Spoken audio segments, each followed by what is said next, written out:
नमस्कार, स्वागत है आप सभी का मालवी एकेडमी के ऑनलाइन प्लेटफॉर्म पे। तो जैसा कि बाबू हम लोगों ने बात किया था, इसके पहले आपने पार्ट 1 देखा था 2023 का पीवाईक्यू में कि आपको जो है ये किस तरह के क्वेश्चन पूछे गए। मैंने बताया कि चूंकि 2024 वाले एग्ज़ाम में पैटर्न में बदलाव हुआ था, इसके पहले आपके 150 क्वेश्चन पूछे जाते थे। तो अब ये से कि जब 150 क्वेश्चन यानी 30 क्वेश्चन एक्स्ट्रा पूछे जाते थे, हर सेक्शन में क्वेश्चन नंबर ऑफ क्वेश्चन का वो इंक्रीमेंट देखने को मिलेगा।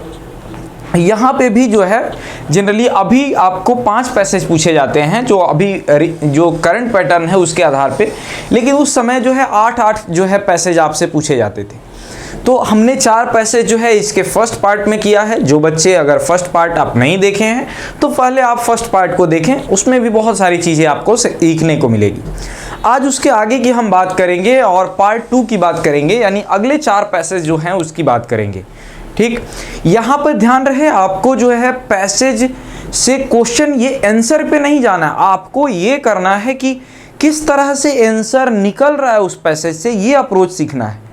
इस पीवाईक्यू का मेन पर्पस यही है कि आपको जो है पैसेज पढ़ने आ रहा है कि नहीं, आपको क्वेश्चन करने आ रहा है कि नहीं। इस एग्ज़ाम के लिए आपकी प्रैक्टिस ही मेन है।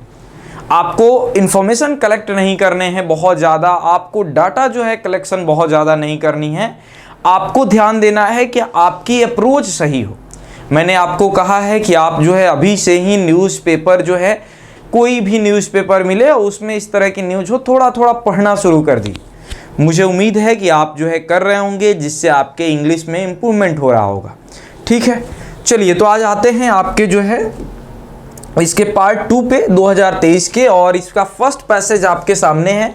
फ्री लीगल एड से आपके पैसेज पूछा है। ये स्टैटिक का भी एक टॉपिक है। फ्री लीगल एड नालसा द्वारा जो है ये आपको प्रोवाइड कराया जाता है, और उसी से रिलेटेड जो है ये पैसेज दिया गया है कि इसमें कौन सी अथॉरिटी है, किस किस लोगों को ये प्रोवाइड कराया जाता है। तो चलिए इस पैसेज को देखते हैं। Free legal aid is the provision of free legal services in civil and criminal matter. अब देखिए, फ्री लीगल एड का मतलब होता है फ्री लीगल सर्विसेज, यानी आपको जो है जो कोर्ट फी लगता है, जो आपको एडवोकेट का फी लगता है, वो आपको फ्री में प्रोवाइड कराया जाएगा, और इसका जितने भी ये खर्च होगा उसको बियर कौन करेगी? गवर्नमेंट करेगी। और वो किस मामले में? ये civil as well as criminal matters, यानी सिविल और क्रिमिनल दोनों मैटर्स में आपको अवेलेबल है। ये नहीं कि केवल क्रिमिनल्स मैटर में ही, या ये नहीं कि केवल सिविल मैटर में ही। ठीक, for those poor and the marginalized people who cannot afford the services of a lawyer of the conduct of a case or a legal proceeding in any court, tribunals or authority। किसी भी court के, tribunals के या authority के पास कोई case हो, और ये मार्जिनाइज सेक्शन जो है या पुअर सेक्शन है जो अफोर्ड नहीं कर सकता है कि लॉयर को, उसके लिए ये सर्विसेज दी जाती है। These services are governed by the legal services authority act 1987, और इसकी अथॉरिटी कौन है? ये किससे गवर्न होता है? Legal services authority act. ठीक, and provided by the national legal services authority, और जो ये इंस्टीट्यूट है जो इसको रेगुलेट करता है उसका नाम है NALSA, national legal services authority. ठीक, तो ये आपने देखा कि लीगल सर्विसेज का मतलब क्या होता है, किस मैटर में दिए जाते हैं, किसको दिए जाते हैं। अब प्रोविजन आपको देखिए क्या क्या लीगल सर्विसेज में दिए जाते हैं। यहाँ पर दिया है provision of free legal aid includes, उसके अंदर क्या क्या शामिल है? Representation by an advocate in legal proceeding, case, ये केस को जो है किसी लॉयर द्वारा यह प्रेजेंट करना। Payment of process fee, expenses of witness and all other charges payable or incurred to the connection with the legal proceeding in appropriate cases, और इस केस से संबंधित चाहे लॉयर का फी हो या फिर जो है कोई विटनेसेस के एक्सपेंसेस हों, इस तरह की जितने भी होगी वो सारा आपको प्रोवाइड कराई जाएगी। ये preparation of the pleading, memo of appeal, paper book including printing, translation and document of legal proceeding. इसके अलावा उससे केस से जुड़ा जितना भी काम होगा, चाहे प्लीडिंग की प्रिपरेशन के लिए जो खर्च आए, ये बुक का मेमो आए, या इस तरह की उसको ट्रांसलेट, जैसे मान लीजिए आपके डॉक्यूमेंट जो है किसी ऐसे लैंग्वेज में है जो कोर्ट उसको समझ नहीं पा रही है, उसको जो है जैसे मान लीजिए किसी का ये घर लिखा बहुत पहले और उसको जो है तुर्की, टर्की या अरबिक में लिखा हुआ है, तो वो अरेबिक या टर्की को आपको ट्रांसलेट कराना होगा आइदर इन इंग्लिश और हिंदी। तो वो चीज़ जो है उसमें भी जो आपके खर्च आएगा वो भी जो है गवर्नमेंट, यानी गवर्नमेंट की एजेंसी नालसा जो है बियर करेगी। ठीक, उसके बाद देखिए drafting of legal document, special leave petition ETC या लीगल डॉक्यूमेंट, लीव पेटिशन, जो भी आपको सब चीज़ का खर्च होगा ये बियर करेगी। Supply of the certified copy of the judgment, order, notes of evidence and other document of legal proceeding, इसके अलावा जजमेंट की कॉपी या और सारी चीज़ें होगी वो सब भी आपको फ्री प्रोवाइड किया जाएगा। Free legal aid also include the provision of aid and advice of the beneficiary to assess benefit under the welfare and statute and the scheme framed by the central government of state or the state government and ensure access to the justice in any other the manners। ठीक, इसके साथ ही साथ जो है इसमें जो state government और central government को सबको जो है जस्टिस प्रोवाइड करने के उद्देश्य से ये शामिल किया जाता है। Free legal aid is not ये confined to cases before the subordinate court. ये कह रहा है कि free legal aid is not confined to cases. ठीक, यहाँ पर ध्यान रखिएगा, बिफोर द सबऑर्डिनेट कोर्ट। ये free legal aid must be provided to the needy from the lowest court to supreme court. कह रहा है कि यह जो है जो व्यक्ति नीड में है उसको फ्रॉम द ये बॉटम टू टॉप यानी लोअर कोर्ट से लेकर के सुप्रीम कोर्ट तक जो है हर जगह आपको ये प्रोवाइड कराया जाता है। According to section 13A of the act, any individual who satisfied any criteria under section 12। अब सेक्शन 13A क्या कह रहा है कि यह जो है सेक्शन ये 12 के अंदर जो क्राइटेरिया दी गई है अगर उसको फुलफिल कर रहा है तो उसको जो है लीगल एड प्रोवाइड कराया जाएगा नालसा द्वारा। ठीक, NALSA is satisfied to such person has the genuine case to prosecute or defend to the matter. There is hence to no bar as which kind of case one can apply or not apply for. Section 12 of the act includes. अब section 12 में वो list दिया गया है किसको किसको जो है फ्री लीगल सर्विसेज मिलेगा। अब मेंबर ऑफ SC और ST, कोई भी शेड्यूल कास्ट या शेड्यूल ट्राइब का ये से अगर संबंधित है उसको मिलेगा। कोई वीमेन या कोई बच्चा है उसको भी मिलेगा। कोई पर्सन जो है किसी डिसेबिलिटी के शिकार है, विकलांग है, दिव्यांग है, उसको भी मिलेगा। कोई इंडस्ट्रियल वर्कमैन है उसको भी मिलेगा, फैक्ट्री के अंदर काम कर रहा है और लेबर जो है उसका ये शोषण हुआ है वहाँ पे आपको मिलेगा। A person in the police custody, जो पुलिस कस्टडी में है उसको भी ये फ्री लीगल एड मिलेगा। ठीक, एक्सट्रैक्टेड विद ये edit and revision from the FAQ national legal services authority. अब ये जो है पूरा ये कहाँ से लिया गया है पैराग्राफ, उसका सोर्स भी यहाँ पर आपको दे दिया गया है। ठीक, अब यहाँ पर देखिए ये प्रोविजन जो है आप ध्यान से देख लीजिए किस किस कैटेगरी में। अब एक चीज़ यहाँ पर आपके ध्यान में ये भी रखना है, कोई भी व्यक्ति अगर इस जो है क्राइटेरिया में शामिल है और भले ही उसका बहुत ज़्यादा पेमेंट है या कुछ और है, वो उससे कोई मैटर नहीं करता है। अगर वो पुअर नहीं भी है, एक तो प्रोविज़न है गया कि वो पुअर है इसलिए उसको मिलेगा, यानी इनकम वाली जो एक बात हो गई। दूसरी कि इस कैटेगरी में जो भी ये मार्जिनलाइज सेक्शन है, तो जो मार्जिनलाइज सेक्शन के लोग हैं उनको चाहे उनका पेमेंट स्टेटस कुछ भी हो उनको मिलेगा। तो ये आपको जो है कुछ भी अगर ये उलझा कर दे, आप केवल ये ध्यान रखें क्या ये क्राइटेरिया में वो आ रहे हैं अथवा नहीं। ठीक, चलिए पहले क्वेश्चन पे चलते हैं। यहाँ कह रहा है Divya was arrested by the police and charge with having committed a murder. Divya को पुलिस गिरफ्तार करती है किस जुर्म में? मर्डर करने के जुर्म में, कि वो मर्डर किया है। She was convicted by the trial court and the appeal to the high court. वह जो है ट्रायल कोर्ट द्वारा दोषी ठहराई जाती है और अपील करने हाई कोर्ट जाती है। She lost her appeal there and decided to appeal the supreme court.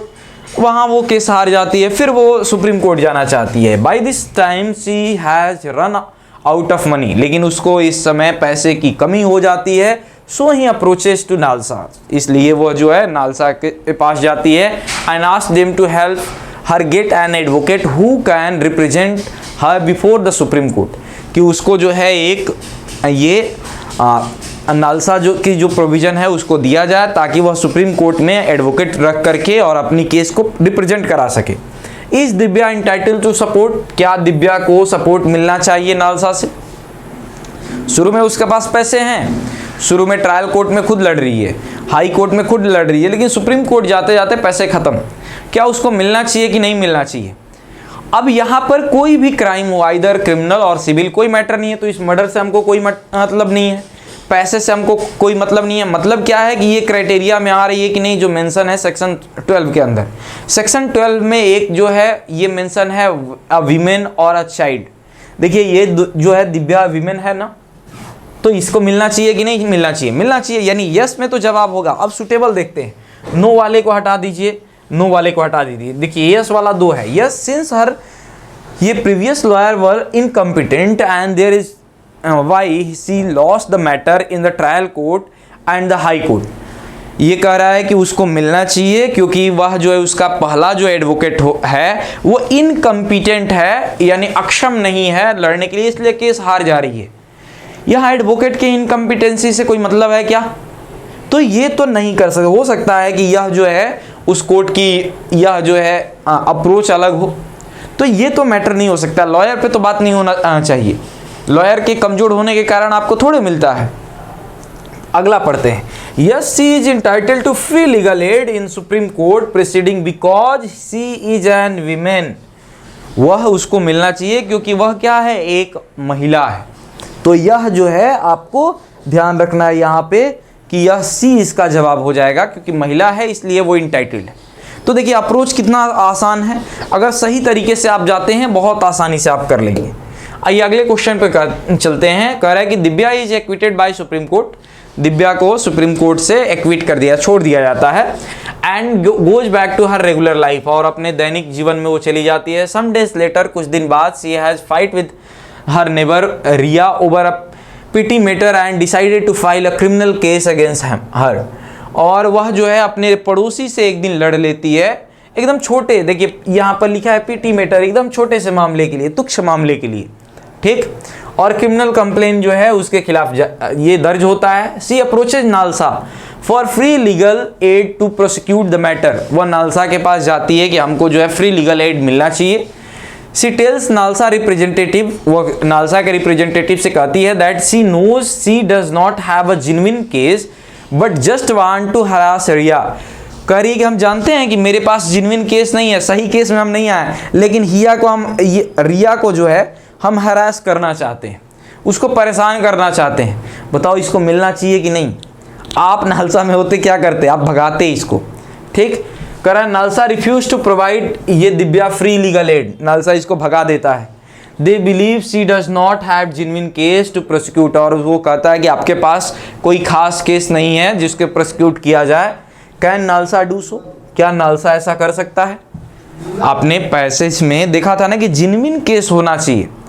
अब ऐसा नहीं है कि कोई गया कहे कि हमारा पड़ोसी मुझे देख करके खांस रहा है, आप नालसा जो है फ्री लीगल सर्विसेज हमको दीजिए ताकि हम उसके कंप्लेन फाइल करें। इस छोटे से मामले के लिए तो नहीं हो सकता। तो यह जो है आपको यहाँ पर आपको ये पूछा है कि क्या उसको मिलना चाहिए कि नहीं मिलना चाहिए। अब ये इसमें देखिए गलती आप कहाँ करेंगे कि ये किसके तरफ से पूछ रहा है। तो इसमें दो पार्टी है, एक है नालसा और दूसरी है दिव्या। ये नालसा के संदर्भ में पूछ रहा है, तो नालसा यहाँ सही है ना। तो एक तो पहला आपने गेस कर लिया कि यस में आंसर होगा, यस में होगा, लेकिन उसका जेन्युइन क्या होगा? देखिए कह रहा है yes in section 31 of the act provided that free legal aid can provided if NALSA is certified to person has a genuine case to prosecute and they did not believe that Divya has genuine case to prosecute. Section 13A में तो यही हमने पढ़ा कि अगर genuine case है और section 12 के अंदर जो लिस्ट दिया गया उसमें वो शामिल है, तो 12 के अंदर जो लिस्ट है महिला है तो उसमें तो ये शामिल है, बट ये जेन्युइन केस नहीं है। क्या होगा? ए आपका आंसर हो जाएगा, बहुत आसान है ये। अगला कह रहा है, देखिए ये इंसेंटेड एट ये Divya Riya decided to file a civil case against Divya. Divya के खिलाफ जो है वह ये एक सिविल केस फाइल करना चाहती है रिया, ठीक। Claiming that Divya has violated the ये टर्म्स ऑफ ये contract they had made some time back, कि कुछ समय पहले जो कॉन्ट्रैक्ट हम लोगों के बीच हुआ था उसको वायोलेट की है, but made some time back, ये had made some time back. Divya approaches NALSA, Divya जो है अब जा रही है नालसा के पास for free legal aid to defend the matter, अपने केस को बचाव करने के लिए, which NALSA agree to provide, NALSA उसको सहमत हो जाता है। Since Riya is also sort of fund, लेकिन रिया के पास भी जो है फंड की कमी है। सी टू अप्रोचेज नालसा, वो भी नालसा के पास जाती है, वो भी ये नालसा के पास जाती है फॉर फ्री लीगल एड, ये फ्री लीगल एड के लिए। NALSA refuse to provide legal aid to Riya, लेकिन नालसा जो है रिया को रिफ्यूज कर देती है फ्री लीगल एड के लिए, since they are already provided Divya free legal aid in the same case, कि सेम केस में उसने क्या है, दिव्या को क्या किया है, लीगल एड सर्विसेज प्रोवाइड किया है। अब कह रहे कि क्या ऐसा नालसा के पास राइट है, क्या नालसा जो है ये प्रोवाइड कर सकता है इस तरह से, ठीक। तो अब बताइए कि क्या ऐसा कहीं आपने पढ़ा पैसेज के अंदर जिसमें ये लिखा गया हो कि एक केस के लिए अगर प्रोवाइड हो गया है तो दोबारा नहीं होगा? तो आप कहेंगे नहीं सर ऐसा कुछ नहीं था, केवल सेक्शन 12 के अंदर जो लिस्ट है अगर वो फुलफिल हो रहा है तो उसको जो है ये सर्विसेज मिलेगी। तो यहाँ तो वो सारा चीज़ फुलफिल हो रहा है, इसका केस भी जेन्युइन है, तो आंसर क्या होना चाहिए, नो में होना चाहिए। तो यस वाला तो ऐसे ही एलिमिनेट हो गया, ये पढ़ने की आपको ज़रूरत नहीं है। अब नो वाले में आपको ध्यान देना है कि दो केस बन रहा है। पहला कह रहा है no since Divya had filed the ये privilege case against the Riya in the past and Riya is entitled to retaliate the ये फाइलिंग अनदर केस। कह रहा है कि यह जो है ये पहले से दिव्या के पास जो है एक केस दर्ज है और वो रिटेलिएशन में ये इस कारण से हुआ है, इस कारण दोबारा नहीं मिल सकता। ये तो गलत बात है, ये पहले से कोर्ट ये इस तरह के कोई बायस हो करके नहीं डिसीजन ले सकता है कि रिटेलिएशन है ही। तो दूसरा हम ये पढ़ते हैं, देखिए स्टेटमेंट कह रहा है कि no since Riya is a women and is entitled to free legal aid as long as NALSA is satisfied she has a genuine case. कह रहा है कि ये रिया जो है वो वीमेन है, सही बात है, और प्लस जो है नालसा सेटिस्फाई हो गया, इसलिए इसको जो है मिलना चाहिए। यहाँ पर नालसा जो है गलत कर दिया, ठीक। तो यह जो है आपका क्या इसका आंसर हो जाएगा, डी। चलो यहाँ पर अब देखो अगला उसी पैसेज से रिलेटेड क्वेश्चन है। कह रहा है कि Farhan is an up and coming artist, ठीक, and make a living selling his paintings. वह जो है एक ये संजीदा चित्रकार है और वह पेंटिंग्स बना करके बेचता है, ठीक। Since he has not very well known yet, हालांकि अभी तक जो है बहुत ज़्यादा ये विख्यात नहीं है, ये मशहूर नहीं है। He is not able to sell too many paintings, और ज़्यादा पेंटिंग्स बेचने लायक भी नहीं है। And is dependent on aid from the government, और सरकार के जो है सहायता पर निर्भर है। ये he reads about a new central government scheme in the paper one day under which the artist would be provided a monthly ये stipend by the local government। वो एक दिन अखबार में पढ़ता है कि लोकल गवर्नमेंट से उसको जो है स्टाइपेंड मिलना चाहिए, ठीक है, ये भी बात सही है। सिंस द फंड ये find the language of the scheme document very complex to understand, इसलिए जो है वो जो डॉक्यूमेंट था उसको पढ़ने में बहुत कम्प्लेक्स उसका लैंग्वेज था, इसलिए वो कहाँ जाता है, he approaches to NALSA to help the understanding the scheme, कि नालसा के पास कि एक काम करिए हमको जो है ये पढ़ करके समझा दीजिए, हमको एडवोकेट दीजिए जो ये पढ़ करके समझा दे। Is she entitled to free legal aid, क्या उसको नालसा से फ्री लीगल एड मिलना चाहिए? यहाँ पर कह रहा है कि क्या जो है यहाँ नालसा के तरफ से ये फ्री लीगल एड मिलना चाहिए कि नहीं मिलना चाहिए। तो देखिए चूंकि यह जो है कम पढ़ा लिखा है, यह जो है इसका केस भी जेन्युइन है, इसको प्रॉब्लम है, ये स्कीम का लाभ लेना चाहता है, तो इसको जो है ये मिलना तो चाहिए, यानी यस तो है। दूसरा कि यह जो है यहाँ पर ये गवर्नमेंट एड से पहले ही देखिए यहाँ पर कह रहा है कि वह गवर्नमेंट एड पर अपनी जो है जीवन चला रहा है। इसका मतलब है पैसेज में एक शब्द यूज हुआ था कि जो मार्जिनलाइज सेक्शन है, जो पुअर सेक्शन है उसको मिलेगा, तो यहाँ ये पुअर इसमें ये पैसेज इसको बता भी रहा है, तो यस में होना चाहिए। तो नो वाले को एलिमिनेट करिए। अब कह रहा है कि देखिए यस वाला दो है, yes since free legal aid include the provision to help the understand access to benefit under the government scheme, कह रहा है कि हाँ मिलना चाहिए, क्योंकि ये क्लियरली लिखा गया है कि कोई गवर्नमेंट स्कीम को समझने के लिए हम नालसा सहायता करेगी। नहीं, ऐसा क्लियरली कहीं सेक्शन 12 में नहीं आपने पढ़ा। दूसरा चीज़ देखिए, yes since he is the struggling artist and dependent on government aid for survival.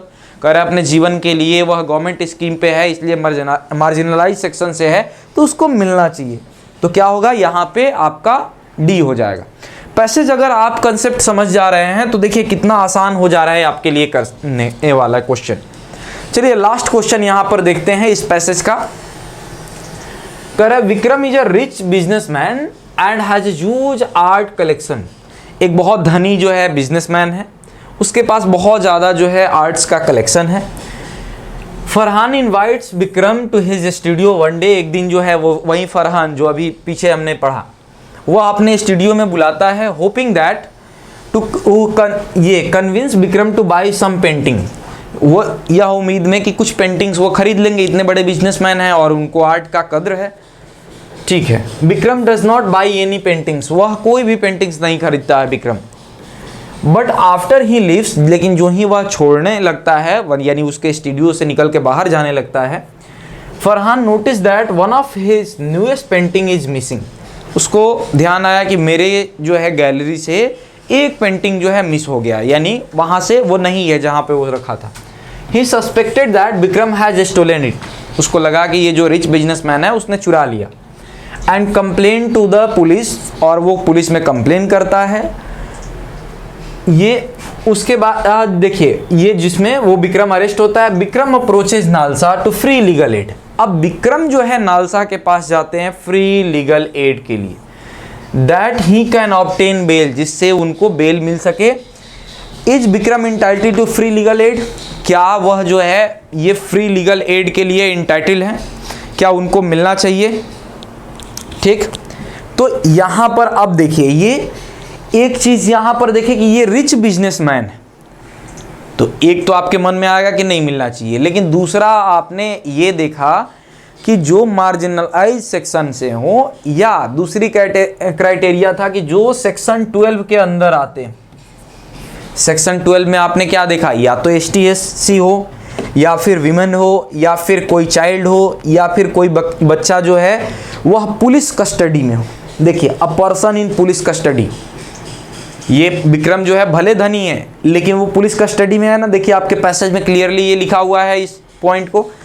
तो ये पुलिस कस्टडी में है, इसलिए इनको मिलना तो चाहिए। यानी जवाब आपका क्या हुआ, यस में होना चाहिए। तो नो को तो आप जो है हटा देंगे, यस वाले को पढ़िए। यस वाले में देखिए कह रहा है कि सिंस ही वाज इनोसेंट, वह जो है निर्दोष है इसलिए मिलना चाहिए। गलत बात, निर्दोष और दोषी तो बाद में साबित होगा। ये कह रहा है since he was in police custody, वह पुलिस कस्टडी में इसलिए मिलना चाहिए, तो हो जाएगा पुलिस कस्टडी। ठीक है, कोई दिक्कत नहीं है। अब चलिए, अब जो है एक अगले पैसेज में चलते हैं। यह पैसेज जो है सेरोगेसी से संबंधित है। आपको ध्यान होगा सेरोगेसी जो है हमेशा ये न्यूज़ में बना रहता है। यह 2022 में भी न्यूज़ में बना रहा और 2023 में आपसे पूछा गया। ठीक, यहाँ पर कह रहा है कि surrogacy is the defined by a law a practice whereby one womens bears and give birth to a child for the ये इंटेंडिंग कपल।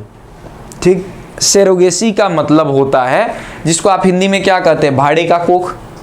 सेरोगेसी का मतलब होता है कि कोई ऐसी महिला जो अपने ये गर्भ से किसी बच्चे का जन्म देती है फॉर इंटेंडेड ये कपल, जो भी मतलब ये पहले से निर्धारित रहता है, जिसको इच्छा होती है उसके लिए। अब यहाँ पर and intended to hand over the child to them after the birth, और जन्म के तुरंत बाद जो है उसको हैंड ओवर कर दिया जाता है, जो कपल ने वो सेरोगेसी के लिए ये इच्छा जताया होता है। As per surrogacy regulation act 2021, 2021 के सेरोगेसी नियम के अंदर, अब यहाँ ध्यान दीजिएगा की पॉइंट क्या है। एसआरए का मतलब जो है ये surrogacy regulation act. The SRA restrict altruistic ये सेरोगेसी।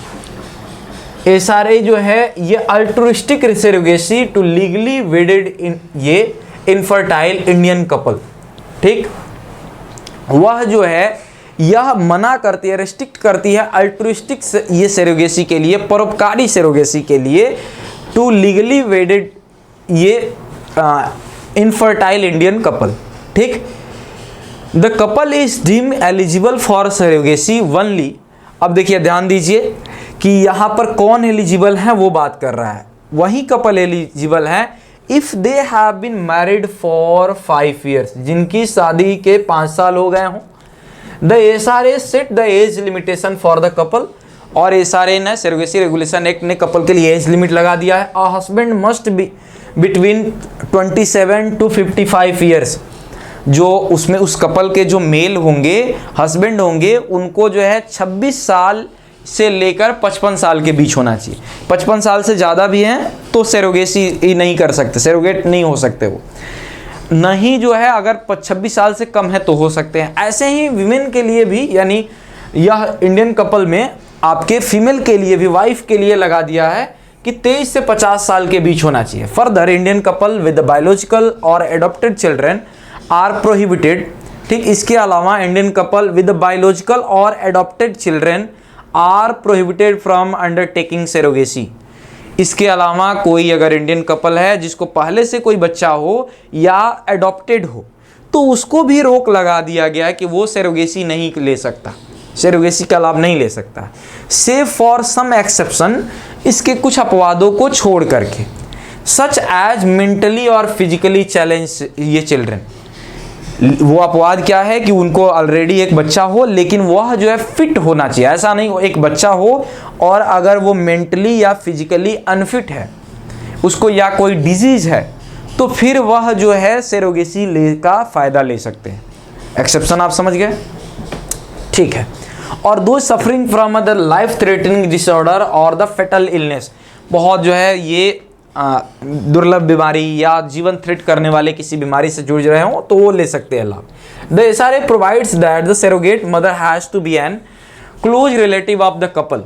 ठीक, अब यहाँ पर SRA यह यानी सेरोगेसी रेगुलेशन एक्ट कह रहा है कि जो सेरोगेट मदर होना चाहिए वह क्लोज रिलेटिव होना चाहिए। ठीक, चूंकि बहुत ज़्यादा कमर्शियल इसका जो है दुरुपयोग होने लगा था, इस कारण से ये रेगुलेशन लाया गया। Such as a sibling of one of the member of couple, जैसे हो सकता है कि उसमें दोनों में से कोई कपल में से या तो मेल या फीमेल की कोई नियर जो है रिलेटिव हो सकती है, नियर सिबलिंग्स हो सकती है, जैसे हस्बैंड की ये सिस्टर हो सकती है या वाइफ की सिस्टर हो सकती है। A married women with a child of her own age between 25 to 35 years who has been an surrogate only once in her life, अगर कोई महिला जिसको पहले से अपना एक बच्चा हो और उसका एज 25 से लेकर 35 साल का हो, तो वह जो है केवल एक बार सेरोगेट कर सकती है अपने लाइफ में। यानी अगर मान लीजिए उस कपल को ऑलरेडी एक चाइल्ड हो, एक बच्चा हो, और वो चाहती है किसी दूसरे के लिए बच्चा जन्म देना, तो केवल जीवन में एक ही बार वो कर सकती है ऐसा। उसका एज कितना होना चाहिए? 25 to 35। Even with in the category of the people commercial surrogacy is banned in India. और इन सब के अलावा हमने आपको बताया है कि इसका बहुत ज़्यादा जो है मिसयूज होने के कारण कमर्शियल सेरोगेसी पे रोक लगा दिया गया, यानी कोई पैसा दे करके और नहीं ये सेरोगेट करा सकता है। हाँ, पैसा दिए जाते हैं, वो किस पर्पस के लिए दिए जाते हैं आगे आपके पैसेज में मेंशन है। ठीक, surrogacy is banned in India that include the commercialization of surrogacy services and procedure or the component services and the component ये प्रोसीजर्स। अब देखिए यहाँ पर surrogate women can not be given payment, surrogate mother को जो है वो payment नहीं दिया जाएगा, यानी पैसा नहीं दिया जाएगा। कमर्शियलाइजेशन पे रोक है। रिवार्ड या किसी तरह के रिवार्ड नहीं दिया जाएगा, बेनिफिट्स किसी तरह की बेनिफिट्स नहीं दिया जाएगा, या कोई फ़ी ऐसा नहीं दिया जाएगा। उस काम के लिए उसको कोई पैसा नहीं मिलेगा। पैसा क्या मिलेगा? For the purpose of medical expenses, जितना जो है उसको, जैसे उसको हर मंथ अल्ट्रासाउंड कराना है, कोई मेडिकल ट्रीटमेंट है, मेडिकल प्रोसीजर है, उसके लिए पैसा मिलेगा। सच अदर प्रिस्क्राइब्ड एक्सपेंसेज, या इस तरह के जो है अगर ये सेरोगेसी में कोई और भी खर्च आ रहा है उसके लिए जो है वो मदर को पैसा दिया जाएगा। ठीक, इसके अलावा उस मदर का जो है इंश्योरेंस कवरेज जितना होगा उसका जो है पैसा उसको मिलेगा। ठीक, यानी इंश्योरेंस का जो है ये बिल होगा वो उनको पे करना होगा। अब उसके बाद देखिए, a legal commentator points out the some criticism of the law. इसके जो है जो लॉ के जानकार हैं उसके कुछ क्रिटिसिज्म भी आपको इसमें दिया गया है। Permitting limited condition surrogacy to the married Indian couple and disqualifying other person on the base of nationality. हमने बताया है कि अदर पीपल जो आउट ऑफ इंडिया हैं, जो इंडियन नेशनलिटी की नहीं है, वो सरोगेट नहीं कर सकते हैं।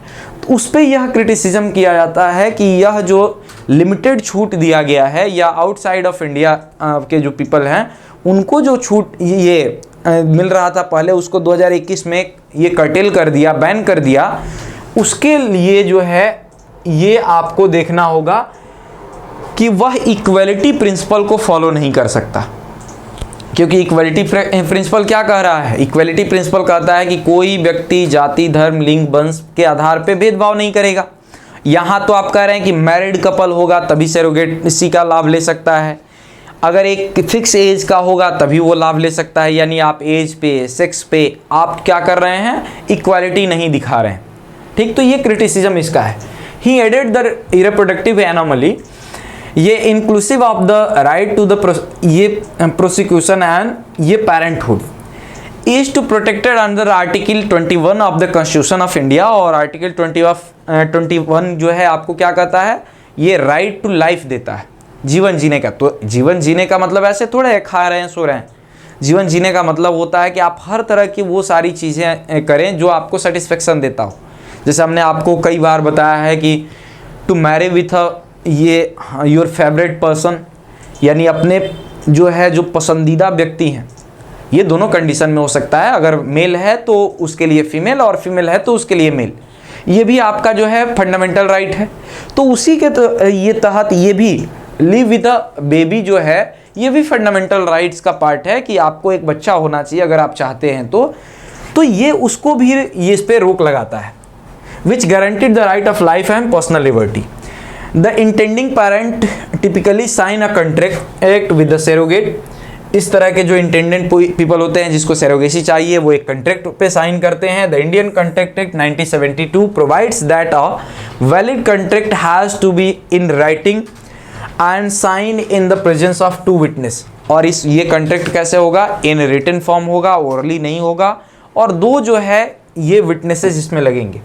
The ICA Indian contract act जो है provides that the contract that is prohibited by any other law will not be valid under the ICA। इसके अलावा ICA में जो एक्सेप्शन है कि कौन सा कॉन्ट्रैक्ट वैलिड नहीं होगा, वो ग्राउंड है। जैसे मान लीजिए किसी की मैरिज रुकवाने के लिए कॉन्ट्रैक्ट, तो वो सब हमने बताया। किसी माइनर के साथ कॉन्ट्रैक्ट, तो वो कह रहा है कि वो जो है बाकी सारे प्रोविजन भी यहाँ पर काम करेंगे। यह आपको जो है ये देखिए, ये इंडियन एक्सप्रेस में, इंडियन एक्सप्रेस का जो है ये आर्टिकल है। हमने आपको बताया ही था कि द हिंदू और इंडियन एक्सप्रेस को आपको ध्यान से देखना है। उसमें जो भी लॉ से रिलेटेड ऐसे अगर 2024 में कुछ लिखे जा रहे हैं, कोई आर्टिकल आ रहा है, वो आपको एज इट इज एग्जाम में उठा करके पूछा जाएगा। तो ये इंडियन एक्सप्रेस का जो है व्यू था। अब इस पे क्वेश्चन देखिए, कह रहे कि Rani and Shiva would like to the opt ये फॉर सरोगेसी। रानी और शिव ये जो है दोनों सरोगेसी का लाभ लेना चाहते हैं। दे हैव बीन मैरिड ये फॉर 6 years, उनको शादी से 6 साल हो गया है। हमने बताया है कि 5 साल या उससे ज़्यादा होगा तो ही आप ये सरोगेसी कर सकते हैं। रानी इज एज 51, रानी का एज कितना है? 51 है। एंड शिवा इज एज 53, और शिवा का एज क्या है? 53 का है।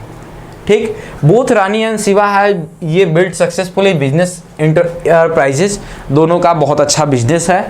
They are now working together on the joint ये इनिशिएटिव, यह जो है दोनों मिलजुल करके इस काम करते हैं, अपना बिजनेस चला रहे हैं। Due to the demanding nature of their work, उनके काम के कारण से they have not through about the ये चिल्ड्रन प्रीवियसली, काम का इतना बोझ था कि पहले उन्होंने बच्चे पे ध्यान नहीं दिया, पहले बच्चा नहीं लिया। ठीक, हाउएवर दे आर नॉट ये keen, they are now keen to have a child via surrogacy, और अभी जो है वो इच्छा अपना जाहिर कर रहे हैं कि हम सरोगेसी से एक बच्चा ऑप्ट कर लें। ठीक है, are Rani Shiva eligible to surrogacy under the SRA, क्या जो है सरोगेसी रेगुलेशन एक्ट में वो एलिजिबल है कि नहीं? यहाँ ध्यान से अगर आप देखिएगा, सरोगेसी एक्ट में, तो वह एलिजिबल है कि नहीं। ठीक, तो अब देखिए यह जो है महिला के लिए, ठीक, यहाँ पर आपको और पुरुष के लिए, एक तो पहला दोनों एज लिमिट था, दोनों को एज लिमिट किया गया। रानी का एज कितना है 51, महिला के लिए एज कितना था बाबू, हमने महिला के लिए एज आपको बताया कि 23 से लेके 50 तक। गलत, देखिए क्लू कितना अच्छा मिला। ये क्या हो, ये लीगल रूप से जो है यहाँ पर आप देखोगे यह लीगली जो है नहीं ले सकते हैं। तो ये पहले तो नो होगा, यस वाले को हटाओ। नो वाले में देखो, no because they are not an infant couple, कह रहा है कि उसके पास जो है पहले से ये इनफर्टिलिटी की प्रॉब्लम नहीं है, तो वो नहीं ले सकते हैं। ये तो क्लू नहीं है। यहाँ कहा कि यह जो है 51 ईयर्स की है। क्राइटेरिया क्या है, 30 साल से लेके 50 साल की जो वीमेन होगी वही ले सकती है। 51 साल की हो गई, ये लॉ का उन्होंने क्या किया, उल्लंघन किया। तो इसका आंसर क्या होगा, no, because they do not fall within the legal requirement of intending parents. वह जो है लीगल रिक्वायरमेंट को फुलफिल नहीं कर रही। अगर ध्यान से आप पढ़ेंगे तो खुद ही आपको मिल जाएगा, पैसेज में मेंशन क्लियरली किया था ये बात। चलिए अगले क्वेश्चन पे आते हैं। Assume Rani and Shiva is eligible for surrogacy under SRA. कह रहे कि अच्छा वो पिछला क्वेश्चन भूल जाइए, अभी मान लीजिए कि दोनों एलिजिबल हैं। ठीक, एसआरए का मतलब surrogacy regulation act. They approaches Geeta to act as surrogate. वह एक महिला से संपर्क करते हैं, नाम है गीता, कि उसके लिए वो जो है सरोगेसी का फॉलो करे। Geeta is Rani sister. वो गीता क्या है, रानी की सिस्टर है, बहन है। She is 29 years old. वह कितनी साल की है, 29 साल की है। She is married. वह मैरिड भी है, शादीशुदा है। Has a 1 child. उसको एक बच्चा भी है। And has been surrogate twice before. और इसके पहले जो है ये 2 बार वह क्या कर सकी है, सरोगेसी कर सकी है, यानी 2 बार जो है सरोगेट हो चुकी है। Which of the following statement are false. इसमें कह रहा है कि कौन सा स्टेटमेंट जो है आपको फॉल्स है, यानी वह जो है सरोगेसी क्यों नहीं कर सकती। तो यहाँ पर आप देखिए यह जो है सरोगेसी क्यों नहीं कर सकती है पूछा गया है। तो पहला स्टेटमेंट कह रहा है कि Geeta is eligible to be surrogate because she is close relative. तो सही है, हमने आपको बताया था ही कि सबसे पहला प्रेफरेंस किसे दिया जाता है, क्लोज रिलेटिव को। या तो वाइफ की सिस्टर हो या फिर हस्बैंड के सिस्टर हो, अगर उनके कोई बच्चे ये अगर नहीं है तो उनके साथ वो सरोगेसी कर सकते हैं। तो पहला तो वो हो गया। ठीक, तो यह इसमें क्या पूछा है, फॉल्स पूछा है। फॉल्स तो ये है नहीं, तो एक को एलिमिनेट कर दो, ये गया। दूसरा देखो, Gita is eligible to be surrogate because she is married. बिल्कुल सही बात है, वो एलिजिबल है क्योंकि वो मैरिड है। मैरिड जो है लड़की यानी वीमेन ही सरोगेसी कर सकती है। चलो, तो ये भी बात सही है। 2 वाले को एलिमिनेट करो, ये और ये देखो, ये दोनों अपने आप निकल गए। बचा क्या, एक ही स्टेटमेंट आपके पास बचा ही। और स्टेटमेंट 3 कह रहा है Geeta has been surrogate only twice before and is now eligible to be surrogate for Rani. 2 बार वो सरोगेसी कर चुकी है और अभी भी एलिजिबल है। हमने बताया ना, कोई भी कपल जो सरोगेसी करना चाहता है, अगर वो उसके एक अपना खुद का बच्चा है, देखिए इसमें कह रहा है she is married and she has 1 child, और उसके पास एक बच्चा है, तो केवल एक बार सरोगेट कर सकता है। ऑलरेडी ये सरोगेटेड हो चुकी है, दोबारा नहीं कर सकती है। तो ये फॉल्स क्या है, स्टेटमेंट 3। ठीक, चलिए अगले वाले में चलते हैं। अगला कह रहा है Joseph and Nina are keen to have a child via surrogacy. Joseph और नीना दोनों को सरोगेसी के थ्रू जो है एक बच्चा चाहिए। They have been married for 8 year. उनके शादी के 8 साल हो गए हैं। दूसरा क्राइटेरिया भी फुलफिल हो रहा है, 5 साल या उससे ज़्यादा। And have been unable to conceive biologically due to infertility. Infertility के कारण से उनका वो बच्चा कंसीव करने में असफल है। ठीक, Joseph is 40 years old and Nina is 42 years old. ये 40 साल के हैं, ये 42 साल की हैं। यहाँ तक भी सब ठीक चल रहा है। They have been and adopted daughter. उनकी एक जो है एडॉप्टेड डॉटर है माया। ठीक, who is 4 years old. Maya has been ये डायग्नोज विद। अब देखिए यहाँ पर जो है एक ये ऐसी बीमारी से पीड़ित है, एक ऐसा सिंड्रोम है जो क्रिटिकल है उसके लाइफ के लिए। एडॉप्टेड चाइल्ड इनको ऑलरेडी है। हमने बताया कि किसी को अपना बच्चा हो या एडॉप्टेड चाइल्ड हो तो वह जो है सरोगेसी नहीं करा सकता है। एक्सेप्शन इसका क्या था कि लाइफ थ्रेटनिंग कोई उसको डिजीज ना हो। यहाँ तो उसको डिजीज है विच कुड बी कॉज ये slow neurological deterioration with the chances to death, वह जो है न्यूरो का प्रॉब्लम है और वो उसके मृत्यु का कारण हो सकता है। अब कह रहा है कि यहाँ पर devastated Joseph and Nina decided to opt surrogacy, वह जो है सेरोगेसी चुनना चाहते हैं टू बिकम पेरेंट ऑफ ये biological child. Are they eligible, क्या दोनों जो है सेरोगेसी के लिए एलिजिबल हैं कि नहीं, सारा यहाँ पर क्राइटेरिया आपको देखना है। तो यह जो है देखिए एज भी इनकी ठीक है, यह 50 साल से नीचे हैं, यह जो है 55 साल से नीचे हैं, तो ये एज तो है। शादी के 5 साल हो गए हैं, ठीक है। इनको बच्चा ऑलरेडी है, लेकिन वह क्या है, यह क्रिटिकली रूप से जो है एक लाइफ थ्रेटनिंग डिजीज से पीड़ित है, ले सकते हैं यस। तो यस वाले को, नो वाले को तो पहले हटाओ, यस वो ले सकते हैं। क्या क्यों ले सकते हैं, yes because they have no biological child, नहीं, बायोलॉजिकल और अडॉप्टेड सेम ये स्टेटस रखते हैं, तो ये तो गलत।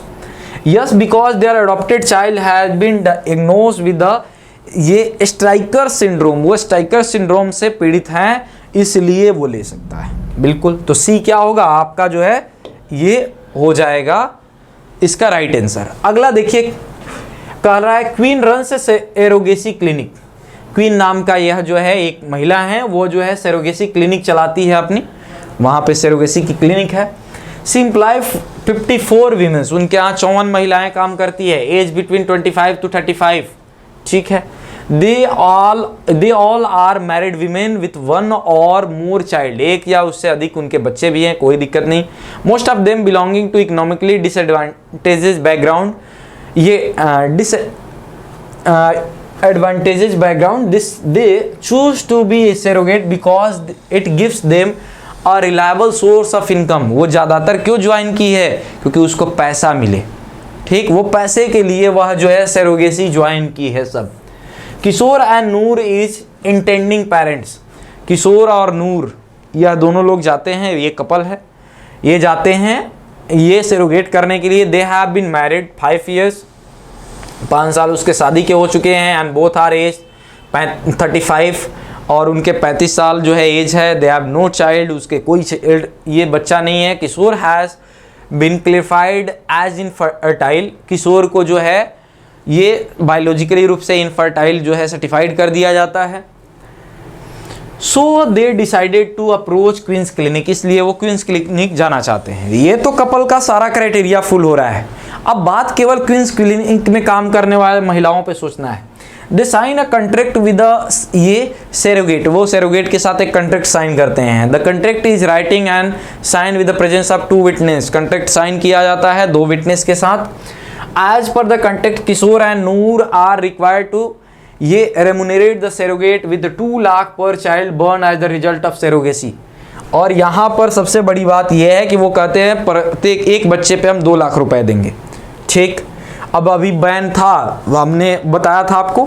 And take care of our medical और नीड्स, और मेडिकल नीड्स का जितना भी होगा खर्च उठाएंगे, including providing her the medical insurance, उसको मेडिकल इंश्योरेंस भी देंगे जो महिला तैयार है सेरोगेसी के लिए। A healthy baby girls is born as a result of surrogacy, एक ये जो बहुत अच्छी जो है लड़की जन्म लेती है। किशोर एंड नूर आज ये ऑब्जेक्टेड, यह किशोर नूर जो है उसको मना कर देते हैं। They take care of the surrogate medical expenses, वह जो है ये देखिए यहाँ पे ऑब्जेक्टेड नहीं, ये ओवरजॉयड है। Kishore and Noor are overjoyed, ये बहुत खुशी से झूमते हैं और they take care of surrogate medical facilities, वो ये पूरा मेडिकल सुविधाओं का खर्च भी उठाते हैं। However, they do not pay the surrogate the 2 lakh, लेकिन वो सेरोगेट को 2 लाख रुपए जो कहे थे देने को कि हम तुमको गिफ्ट देंगे, वो नहीं देते हैं। द सेरोगेट ये सपोर्टेड बाई क्वींस, सेरोगेट को क्वींस का साथ मिलता है। Now want to take Kishore and Noor to court, वह किशोर और नूर को कोर्ट ले जाना चाहती है to demand the such payment, उस तरह वो मनी के लिए 2 लाख रुपए के लिए। विल सी सक्सीड, क्या वह जो है इसमें सफल होगी, क्या वह जो है सक्सीड होगी इसमें। अब बताइए, पहले ही हमने आपको बताया इस पैसेज के अंदर ये प्रोविजन कि वो सक्सीड इसलिए नहीं होगी क्योंकि यहाँ ऑब्जेक्टेड है, पैसा आप नहीं ले सकते हो सेरोगेट के लिए। आप जो है पहले ही हमने आपको बताया किसी तरह के फी गिफ्ट पैसे, तो ये नो वाले हो जाएंगे। तो यस वाला देखो ये ऐसे ही गलत, no because SRA allow only the altruistic surrogacy. Altruistic surrogacy का मतलब होता है कि परोपकारी सेरोगेसी। आप कोई व्यक्ति का इनफर्टिलिटी आ गई है, कोई व्यक्ति अपने बच्चा नहीं कर पा रहा है, आप क्या कर रहे हो, उसका परोपकार कर रहे हो, उपकार कर रहे हो, केवल वहीं अलाउ है। ठीक, so the contract is not valid under ICA, इसलिए इंडियन कॉन्ट्रैक्ट के अंदर ये वैलिड नहीं है, उसको नहीं मिलेगा पैसा। तो डी इसका आंसर। अगला आ जाओ, करण एंड डैनियल। यहाँ पर करण और डैनियल जो हैं, दो ये लोग हैं, ये आर इन द होमोसेक्सुअल।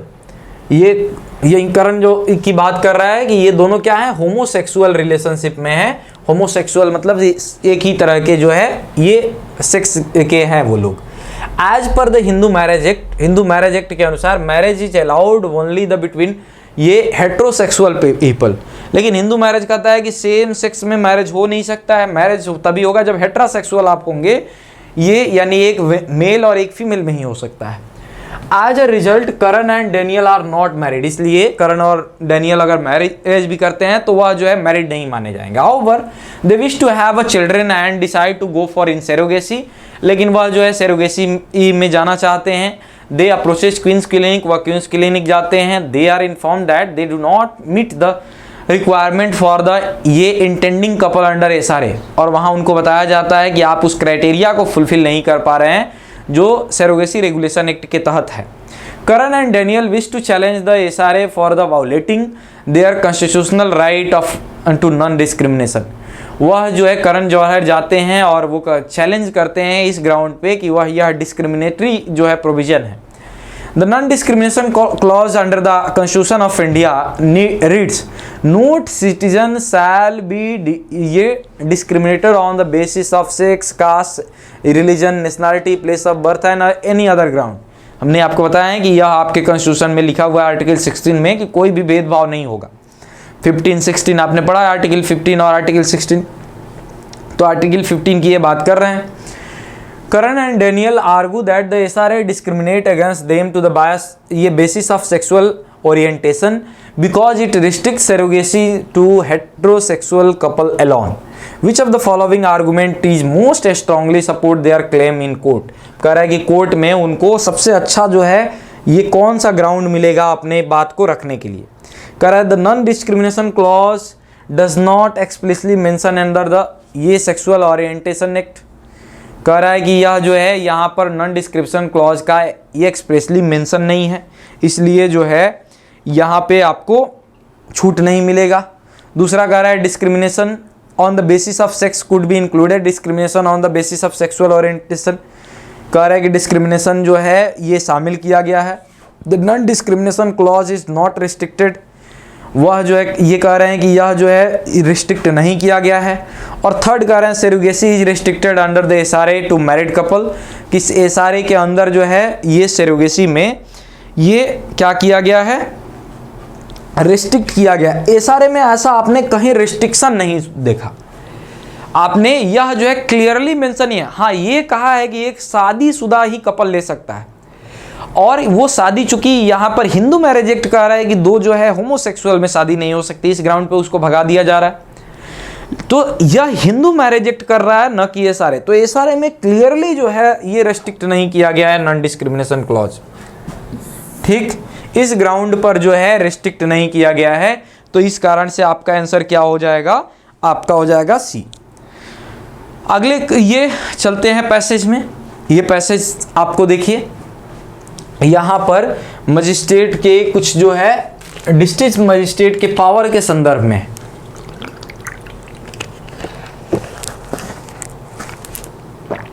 और ये जो है देखते हैं यहाँ पे किस चीज़ के लिए है ये। Until 2017 India did not have codified law to order internet shutdown. 2017 के पहले जो है इंडिया के पास कोई कोडिफाइड लॉ नहीं था इंटरनेट शटडाउन करने के लिए, इंटरनेट बंद करने के लिए। आज आप सुनते हैं ना कि यहाँ के इंटरनेट बंद कर दिया गया, जम्मू कश्मीर में ऐसा जनरली आपको सुनाई देगा। A general power was vested in district magistrate in regard, और 2017 में ये पावर किसको दिया गया है, जिला अधिकारी को दिया गया था, डीएम को दिया गया था, कि उसको लगता है कि वहाँ पावर कंट्रोल नहीं हो रहा है, वो नेट को बंद कर सकता है। यानी कोई कोड नहीं था, कोई नियम नहीं था केवल डिस्ट्रिक्ट मजिस्ट्रेट को यह पावर दे दी गई थी। The magistrate should issue an order according to shut down if the speedy remedy, ठीक, कह रहा है कि वह डिस्ट्रिक्ट मजिस्ट्रेट बंद करा सकता था अगर उसको जल्दी रूप से जो है ये चाहिए था, जल्दी, अगर इज डिजायरेबल फॉर एमिनेंट ये प्रिवेंशन ऑफ द ये इवेंट, कि अगर इमीडिएट प्रिवेंशन, कि तुरंत जो है द्रुत रूप से उसको रोकना चाहे घटना को, तो बंद करा सकता था। The magistrate had the certified that the order is likely to prevent or tends to the prevent obstruction, ये annoyance or injury to the human life, health and safety. अगर उसको लगता था कि ये जो है ये किसी व्यक्ति विशेष का, किसी के जीवन का या स्वास्थ्य के लिए खतरा बन सकता था और डिस्टर्ब कर रहा है पब्लिक ये ट्रैंक्विलिटी, यानी यह जो है ये समाज में जो शांति व्यवस्था है उसको भंग करने की कोशिश कर रहा है, वो बंद करा सकता था। Magistrates order can not be for longer than 2 month, लेकिन ये मजिस्ट्रेट का ऑर्डर जो है 2 महीने से ज़्यादा का नहीं होगा, 2 महीने के लिए ही हो सकता है, ठीक। ये 2017 के पहले था। 2017 में क्या हुआ? In 2017 new rule to order internet shut down were introduce taking the power away from the magistrate. 2017 में नया एक कानून बनाया गया जिसमें मजिस्ट्रेट से ये पावर ले ली गई। These rules the temporary suspension rules state that internet shutdown can now only be ordered by the home secretary of the union or state government। अब कैसे बंद हो सकता है? On the order of home secretary, चाहे वो केंद्र के सरकार के हों या राज्य सरकार के होम सेक्रेटरी हों, वो बंद करा सकते हैं। ओनली इन अनअवॉइडेबल सर्कमस्टांसेज, और उस मामले में जब वो जो है ये जिसको नज़रअंदाज नहीं किया जा सकता, ऐसी परिस्थिति जन्य कारण हो जाए। Can be passing of a order is delegated to someone lower than the rank of joint secretary to the government of India. अब कह रहा है कि वह जो है इस अपने ऑर्डर को ये डेलीगेट कर सकते हैं किसी और को भी जो ज्वाइंट सेक्रेटरी से नीचे रैंक का हो, and even in his case the official must be authorise by the state on ये सेंटर और स्टेट होम सेक्रेटरी, और उस व्यक्ति को उनके सेंटर या स्टेट ये सेक्रेटरी द्वारा ऑथराइज किया जाएगा, जिसको ये पावर डेलीगेट किया जाएगा। ये यहाँ पे हो गया। Shut down can be order where the ये necessary and unavoidable during the public emergency or the interest of public safety, और ये पब्लिक इमरजेंसी और पब्लिक इंटरेस्ट पर ही उसको बंद किया जाएगा। Shut down order must be necessary detail or reason to shut down on internet, और इसको जो है जब शट डाउन किया गया डिटेल जो है इंटरनेट बंद करने का कारण भी बताया जाएगा। The order must also be sent to review committee under the state and central government within 24 hours, और यह ऑर्डर को तुरंत जो है सेंटर और स्टेट में जो रिव्यू कमेटी होगी उसको भेज दिया जाएगा 24 घंटे के अंदर। The committee must then review them within 5 working days, और वो कमिटी 5 दिन में इसको जो है रिव्यू करके भेज देगी।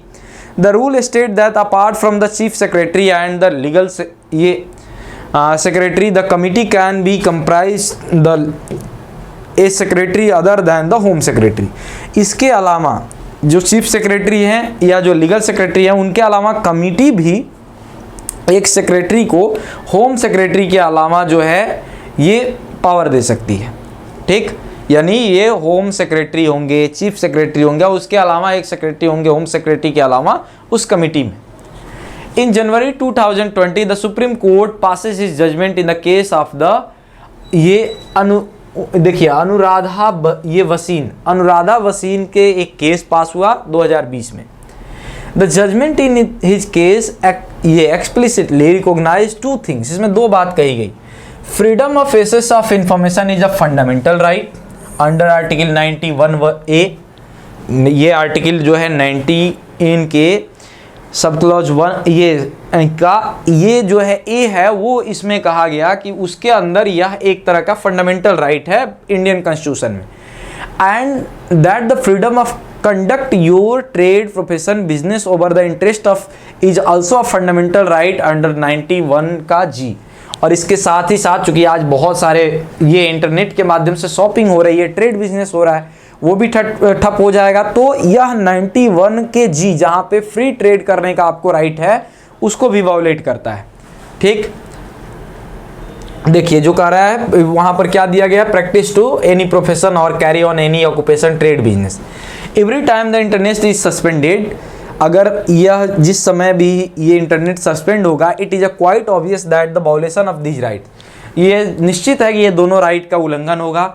This right can only be the ये curtailed in the interest of the sovereignty and security of state, integrity of nation, friendly relation with the foreign state or the public order for the preventing ये incitement to the ये commission of offense।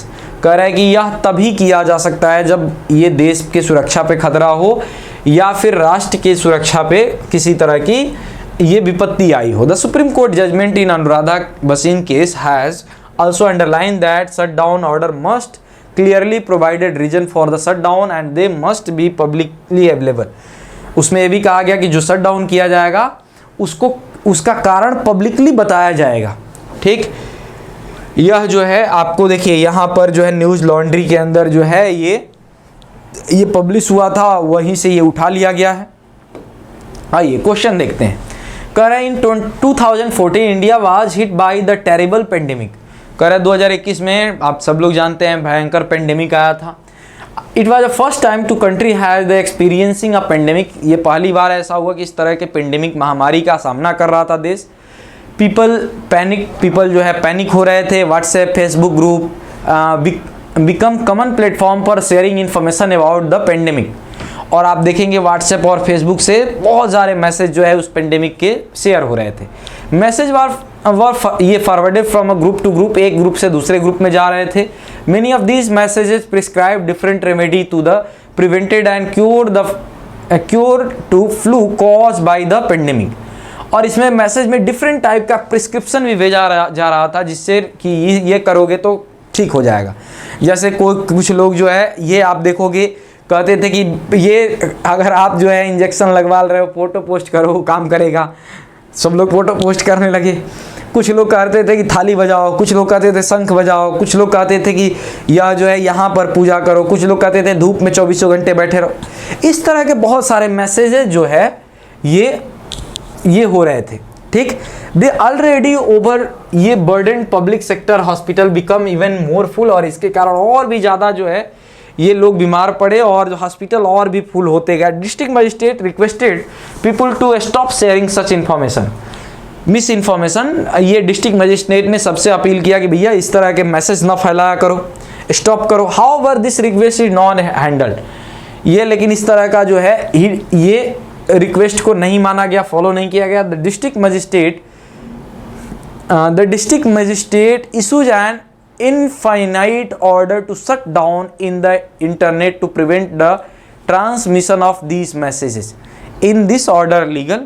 अब district magistrate साहब ने क्या किया, infinite रूप से ये इनडेफिनिट रूप से यानी अनिश्चित काल के लिए जो है उन्होंने जो है नेट सेवाएं बंद कर दिया। क्या यह उनका काम लीगल था? हमने बताया कितने दिन के लिए, 2 महीने का कर सकते हैं। दूसरा कारण बता के कर सकते हैं। यहाँ पे देखिए वो अनिश्चित काल के लिए कर रहे हैं, ये इंडेफिनिट के लिए समय पीरियड के लिए कर रहे हैं। अब कह रहा है yes because district magistrate has power to issue, इस तरह का पावर था इंटरनेट शटडाउन का, इसलिए ये लीगल है, सही है। कह रहा है yes because the order is necessary, कह रहा है कि ये सही है क्योंकि यह जो है इस तरह का क्या बोलते हैं कि वो ज़रूरी था। कह रहा है yes because a speedy order is necessary, कह रहा है कि स्पीडी ऑर्डर नेसेसरी था। यस तो होगा नहीं क्योंकि ये इनडेफिनिट पीरियड के लिए करना ये गलत था। कुछ सम पीरियड के लिए किए होते तो यस होता, तो no because the order was indefinite. यह जो है ऑर्डर क्या था, अनिश्चित था, इसलिए यह जो है लीगल नहीं था। अगला देखिए, the central government is preparing the conduct of national medical eligibility test ये NMET on 25 October 2021. The exam were conducted the public school around the country on the computer provided by the government। और exam जो है conduct हुआ public school के अंदर इन जुलाई 2021। They were the rumors that several group has planned to share answer with the student asking the student taking the exam, और ये rumours उठ गया कि सभी लोग जो है प्लान कर रहे हैं ये उसका आंसर शेयर करने के लिए। जैसे पेपर लीक वाला आपने देखा है, a special chat application was developed, एक स्पेशल जो है उसके लिए एप्लीकेशन, चैट एप्लीकेशन ये बना लिया गया। The student simply had to open the application on the browser of the computer on which they has taking the exam, और सिंपली उस समय ऑनलाइन एग्जाम हो रहे थे, तो वह क्या कर रहा था, उसमें सिंपली क्या करना था, अपने कंप्यूटर पे खोलना था, allowing person on the other end, और दूसरे पर्सन को अलाउ करना था to send them the answer, ये आंसर भेजने के लिए। The government was very concern, government बहुत चिंतित थी। ये if the rumours was true, कि यह अगर रूमर्स सही है, the quality of doctors in training, कि डॉक्टर्स की ट्रेनिंग की जो क्वालिटी होगी वह क्या होगी, who are selected through the एमएनईटी, जो इसके थ्रू सेलेक्ट होंगे, वुड बी सिवियरली अफेक्टेड, वह अफेक्ट होगा। जैसे अभी आपने नीट में देखा ना, बहुत ऐसे कर दिया गया था, अब वो लोग डॉक्टर बनते तो क्या होता, गवर्नमेंट यही सोच करके कि भाई वो ऐसे लोग अगर गवर्नमेंट बन जाए, जिसको 300 नंबर आ रहा है बढ़ा करके 720 कर दिया गया है, तो वो 720 वाले दिमाग के तो होंगे नहीं। तो ये गवर्नमेंट ने क्या किया, देखिए, to prevent this public emergency the government issued order under the temporary suspension rule to shut down internet country wise on 25th October 2021। पूरे देश के अंदर जो है क्या किया उसने, जो है शट डाउन कर दिया इंटरनेट को, इंटरनेट सस्पेंड कर दिया। Many protected against the decision, बहुत ज़्यादा प्रोटेक्ट हुआ इस डिसीजन का। They argue that the government could prevent chatting in the exam by ये shutting down the internet in the public school where the exam is taking place. Nationwide blank shut down was not required for the purpose. लोगों का कहना था कि वो जिस school में exam हो रहा है केवल वहाँ इंटरनेट शट डाउन कर दो, ये पूरे कंट्री वाइड ही आपको करना, पूरे देश के अंदर करना, यह जो है कहीं भी जायज़ नहीं था। Now the issue is before supreme court, अब यह जो है मामला सुप्रीम कोर्ट के अंदर गया। विल द ये कोर्ट डिसाइड कर रहा है, कोर्ट क्या डिसाइड करेगा आप बताइए कि ये सही हुआ गलत हुआ। तो यहाँ पर आपको हमने बताया ही कि ये इसमें खुद ही कह रहा है एक आर्गुमेंट कि यह जो है ये टेम्पररी तो था, लेकिन पूरी तरह से यह जो है ये लीगल नहीं था। तो ये क्या हो जाएगा कि governments order is not legal under temporary suspension rule because the nation wide internet shutdown order was not necessary and unavoidable. जरूरी नहीं था पूरे देश में करना, केवल सेंटर के अंदर आपको जो है नेट बैन, आप देखे होंगे ना, जैमर लगा दिया जाता है, उससे रोका जा सकता था, तो पूरे देश में तो लगाना नहीं चाहिए था। क्या होगा, ये सी आपका ऑप्शन हो जाएगा। तो बाकी आप ऑप्शन को पढ़ेंगे तो आपको खुद ही लगेगा कि नहीं ये नहीं हो सकता, ये नहीं हो सकता, ये नहीं हो सकता है। ठीक, चलिए अगला कह रहा है इन द एबव इंस्टेंस, वो पुराना वाला जो कहानी हमने डॉक्टर वाला बताया उसी को ध्यान में रखते हुए, the order was pass by the communications minister of Indian central ये government. The communication minister is below the rank of joint secretary. Communication जो है किसको दिया गया, यह जो है ये जॉइंट सेक्रेटरी के नीचे रैंक को दिया गया। The home secretary was away for the conference in the Geneva and thus was not presented in Delhi. और यह जो है चूंकि होम सेक्रेटरी उस समय अवेलेबल नहीं थे, वो जेनेवा में थे, इसलिए वो दिल्ली में प्रेजेंट नहीं हुए। When the decision is passed, जब ये डिसीजन पास किया गया। However the home secretary could be contacted by phone और ईमेल, लेकिन उस समय होम सेक्रेटरी से संपर्क किया जा सकता है थ्रू ये फोन और email. She had in fact explicitly said that she would be concerned if any need arises, और उसमें जो है ये कमिटी बताती है कि वह जो है कंसर्न रहेगी अगर किसी तरह की ज़रूरत पड़ेगी। However, as he has taken measures to make herself available virtually, the Home Secretary did not authorize any order official to exercise her function against the consider the following statement। इसको जो है जो इन्फॉर्मेशन दिया गया है उसको ध्यान में रख करके और ये आपको स्टेटमेंट पढ़ना है। कह रहा है the communication minister has power to pass the order under 2017 rule. कह रहा है कि 2017 के रूल के अनुसार इनको पावर था ये कम्युनिकेशन मिनिस्टर को। दूसरा कह रहा है the passing of the order by the communication minister was ये अवॉइडेबल, कि ये पासिंग ऑर्डर जो है यह अवॉइडेबल था। तीसरा कह रहा है the power is pass the order remain with the home secretary. यह जो है ऑर्डर तो पास हुआ, लेकिन होम सेक्रेटरी साहब बाहर थे, जिनेवा कॉन्फ्रेंस में थे, इसलिए जो है यह वैलिड नहीं है। और फिर कह रहा है the communication minister did not have the power to pass the order under 2017 rule. और ये तीसरा कह रहा है कि कम्युनिकेशन मिनिस्टर को यह ऑर्डर पास करने का यह कोई भी अधिकार नहीं था। अब इसमें कौन सा स्टेटमेंट आपको फॉल्स दिख रहा है? ठीक, इसमें जो है फॉल्स आपको केवल बताना है कि कौन सा दिख रहा है। अब ये ध्यान दीजिए, जब पैराग्राफ आपने पढ़ा, यहाँ पे ये आपने जब ये पैराग्राफ पढ़ा था तो वहाँ पर हमने आपको ये बताया था कि ये जो भी अगर ये आपके लिखे गए हैं, इसमें ये चीज़ को दो पार्ट में बांट के लिखा गया है। एक रूल है हम लोगों का 2017 का, और दूसरा रूल जो है हम लोगों का आया है 2017 के बाद। 2017 के बाद में आपने देखा कि 2020 में ये एक जजमेंट आया।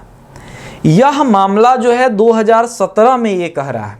ठीक, 2017 में आपने देखा कि यह एलिजिबल नहीं थे कम्युनिकेशन मिनिस्टर। तो सबसे पहले तो उस स्टेटमेंट को हम यहाँ पर एलिमिनेट करेंगे कि 2017 के पहले वो ये रूल 2070 के तहत वो जो है एलिजिबल थे कि नहीं। तो यहाँ पर कह रहा है कि ये कम्युनिकेशन मिनिस्टर है the power to pass order. तो ये क्या है? गलत है, इनके पास पावर नहीं था। तो स्टेटमेंट 1 को आप क्या करेंगे? रॉन्ग करेंगे। तो स्टेटमेंट 1 क्या है? रॉन्ग है। ठीक, तो इसका आंसर क्या होगा? स्टेटमेंट 1। अगला देखिए, assume that the above instance the joint secretary pass the order. अब कह रहे हैं कि मान लीजिए कि ज्वाइंट सेक्रेटरी ने ऑर्डर पास कर दिया। ठीक, पिछले वाले ही घटना को ध्यान में रख करके ये मान लीजिए कि ज्वाइंट सेक्रेटरी ने ये ऑर्डर अगर पास कर दिया, the order stated by the means of the ये discretion vested in me by the temporary suspension of the telecom services public emergency or the public safety rules 2017। I suspend internet across all state and union territory on October 2000, ये अक्टूबर 25 2021। ठीक, उन्होंने ये कहते हुए कि मैंने जो है पूरे राज्यों और यूनियन टेरिटरी में इंटरनेट को सस्पेंड कर दिया है, बंद कर दिया, वो ऑर्डर पास कर दिए। The order was pass on October 2021, 15 अक्टूबर को ये पास हुआ। The order was sent to the central government review committee, और ये भेजा गया किसके पास? रिव्यू कमेटी के पास। Within 8 hour of its passing the committee reviewed and approve the order on. अब देखिए, ये 8 आवर्स ऑफ पासिंग, 8 घंटे के बाद इसको भेजा गया। 24 घंटे के अंदर भेजना होता है, ये तो सही किया गया। फिर उसके बाद यहाँ पर देखिए, कह रहा है कि यह जो है 22 तारीख को यह ऑर्डर जो है अप्रूव होकर के आया। अब कह रहे हैं कि क्या ये ऑर्डर जो है लीगल है? यहाँ पे आपसे पूछा गया है कि क्या यह ऑर्डर जो है ये लीगल है। ठीक, तो यहाँ पर देखिए, ये सबसे पहले तो आपको ये ध्यान देना है कि यह किस रूल से पास हुआ है। ये रूल है 2017 का। ठीक, तो 2017 के रूल में जितनी बातें आपको लिखी गई थी इस पैसेज में, वो टाइम फ्रेम को देखिए। आप तो भूल गए होंगे, इतने लंबे लंबे पैसेज है कि, तो उसमें आप देखिए विद इन 24 आवर्स भेजना है, और फिर जो है आपको यहाँ पर 5 डे के अंदर जो है आपको वर्किंग डे के अंदर ये क्या करना है? इसको अप्रूव करना है।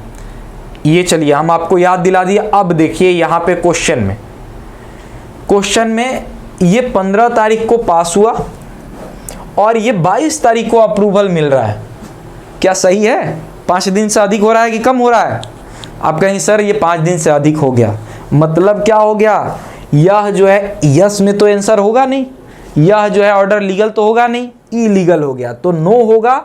और because the procedure under 2017 rule was not followed, क्योंकि यह रूल को फॉलो नहीं किया गया। 5 दिन में अप्रूवल करना था और ये सोए हुए हैं, ये कर रहे हैं 7 दिन में। आज का लास्ट पैसेज अब हम लोग करेंगे आपके, और 2023 का जो PYQ जितना भी था आपके लीगल रीजनिंग का वो ख़त्म हो जाएगा। तो यहाँ पर आप देखेंगे ये पैसेज जो है ये आपके जो है क्रिमिनल राइट से ये संबंधित है। इससे हम लोग देखते हैं। ठीक, चलिए इस पैसेज को पहले देखते हैं। कह रहा है कि इन जनवरी 2022 कम्युनल राइट वेयर ये 5 स्टेट इन इंडिया, यह जो है 5 राज्यों के अंदर कम्युनल राइट देखे गए हैं बिटवीन 2 डोमिनेंट कम्युनिटीज, 2 जो है ग्रुप के बीच, 2 जो है समुदाय के बीच, X and Y. The primary mode of the communication among the ये राइटर्स इज ये signal which could be across through the internet via the ये मोबाइल फोन एंड कंप्यूटर। और ये सारा जो है इंफॉर्मेशन कैसे जा रहा था? Via the internet. ठीक, the state government of the 5 state receive information to some the member of the X group where the planning to set the house of the member of Y group on fire. और ये government को पता चलता है कि x group के कुछ member हैं जो वाई ग्रुप के जो है घर में आग लगाना चाहते हैं। Through the board signal broadcast amongst all users, the leaders of X group were ये instigating member of their group participant in their exercise। ठीक, और ये उनको पता चल जाता है कि X ग्रुप के जो लीडर हैं वो जो है इस तरह की बातें इनिशिएट कर रहे हैं। ठीक है, चलिए अब उसके बाद देखिए कह रहा है the creation and intending threat to public order the criminal offence under section 163A of Indian penal code 163 IPC के तहत जो है एक क्रिमिनल एक्शन लिया जाता है। Prevent further communication between leader x group and there member, जिससे कि जो लीडर हैं एक्स ग्रुप के और उसके मेंबर हैं उनके बीच का कम्युनिकेशन गैप हो जाए। द स्टेट शट ये सिग्नल डाउन, और स्टेट क्या कर रहा है? सिग्नल डाउन कर दे रहा है, यानी इंटरनेट बंद कर दे रहा है। However the communication then shifted to another platform, और वह जो है जिस ये प्लेटफॉर्म के थ्रू ये बातचीत कर रहे थे इनका सिग्नल हटा करके और वो जो है आईपी एड्रेस चेंज करके दूसरे पे कर दिया जाता है। ठीक, चलिए यहाँ तक तो आप समझ रहे हैं ये क्वेश्चन क्या कहना चाह रहा है। Realising that the targeting isolated platform would not work, यह ध्यान में रखते हुए कि जो प्लेटफॉर्म वो यूज कर रहे थे वो काम नहीं कर रहा है, the state government issued an order shutting down internet completely in all the states, in all the states कि सभी राज्यों में जो है ये इंटरनेट बंद कर दिया जाए। अब देखिए 2 ग्रुप ये प्रोटेस्टेड अगेंस्ट दिस ऑर्डर, अब ये दोनों ग्रुप जो है इसके खिलाफ जो है ये मोर्चा करने लगते हैं, इसके खिलाफ जो है आंदोलन करने लगते हैं। First student whose educated is being conducted online due to the right, इसमें पहला तो ये होता है जिनका एजुकेशन जो है ऑनलाइन के ये थ्रू जो है ये राइट में प्रभावित हो रहा था। They argue that they were prevented from the ये accessing vital information centre to the their education, वो आरोप लगाते हैं कि इस कारण से वो अपना जो है एजुकेशन के इंफॉर्मेशन शेयर करने में चूक गए। सेकेंड बिजनेस ऑनर, दूसरे बिजनेस ऑनर ग्रुप के लोग हैं। पहला तो स्टूडेंट लगाते हैं कि उनकी पढ़ाई से डिस्टर्ब हुआ, दूसरा बिजनेस ये ग्रुप के लोग हैं। Who conducted business on internet, जो बिजनेस जिनका बिजनेस इंटरनेट के माध्यम से चल रहा था। The state order read in the 5 Indian state, अब देखिए जो स्टेट का ऑर्डर था उसको यहाँ पर कोट कर रहा है। In the 5 Indian state listed below, 5 राज्य जो नीचे दिए गए हैं, internet will be suspended for a period of 2 month from the 10th January 2022 to 10 March 2022 and a state order was not displayed anywhere, लेकिन यह जो ऑर्डर था वो कहीं भी दिखाया नहीं गया इन प्रिंट और विजुअली फ्रॉम जनवरी टू मार्च, जनवरी से लेकर के मार्च तक। ये पास तो हुआ ऑर्डर लेकिन पब्लिक इंफॉर्मेशन में नहीं गया। अब कह रहा है कि यहाँ पर आप बात बताइए, student right under article 91A where violated by the state order, कि स्टूडेंट का जो है राइट यह कर्टेल हुआ है, और वो आर्टिकल भी कह रहा है 19A का, ये 19 क्लॉज ए का सब क्लॉज ये एक की बात कर रहा है कि जिसमें क्या लिखा गया, सबको जो है freedom to speech and expression है।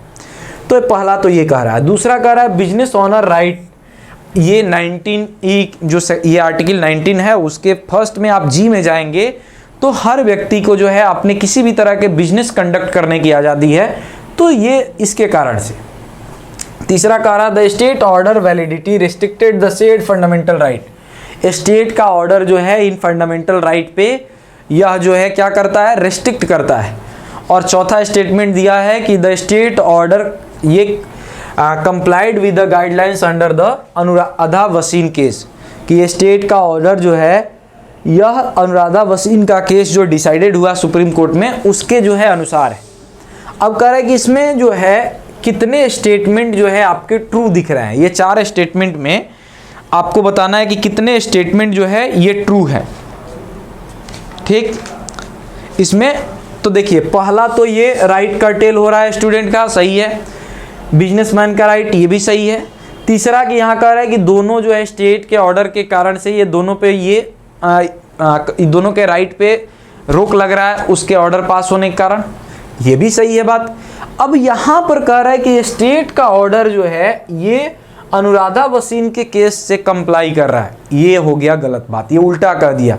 अनुराधा वसीन के केस में अभी हमने आपको दिखाया, अनुराधा वसीन के केस में क्या कहा गया कि इस फंडामेंटल राइट का उल्लंघन नहीं होना चाहिए और जो भी ये नेट शटडाउन का ऑर्डर आएगा उसको पब्लिक में बताना पड़ेगा कि किस कारण से शटडाउन है।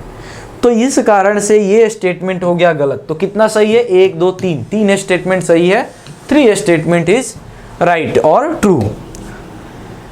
चलिए अब यहाँ कंज्यूमर प्रोटेक्शन एक्ट का एक पैराग्राफ है, इसको देखते हैं और फिर इस पे 5 क्वेश्चंस हैं, उसको करके फिर आपकी ये जो है सेशन की समाप्ति होगी।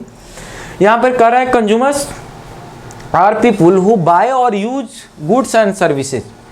कंज्यूमर वो व्यक्ति होता है जो कोई भी सामान बाई करता है और उसको यूज करता है, कोई भी वस्तु या सेवाएं।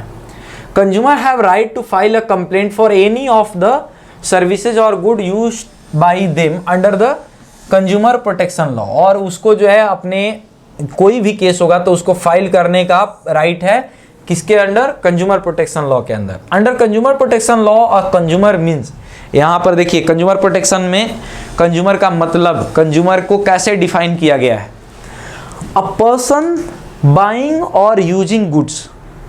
ठीक, अ पर्सन बाइंग और यूजिंग गुड्स यानी एक आदमी जो सामान को खरीदता है और उपयोग करता है। A consumer include any person who buy goods and services as well as any one who use them.